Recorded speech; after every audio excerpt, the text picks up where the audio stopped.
Okay guys, I'm gonna give you a secret to one of the things that have brought up my hamstrings.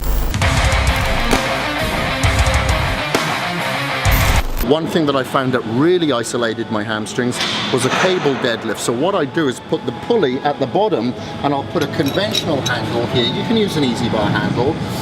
The thing that I like about this is that you're not just pulling up, you're pulling back. So I like to take a few steps back and kind of pull back and get a real squeeze and contraction at the top. Because if you're doing a conventional deadlift or stiff-legged deadlift, the tension kind of releases there from there. Where here you can really get that contraction and a top pause and a good stretch at the bottom without putting too much stress on your back, but more so on your hamstrings. And I'll show you how I demonstrate that now. Oh man, it's sore. Take a few steps back.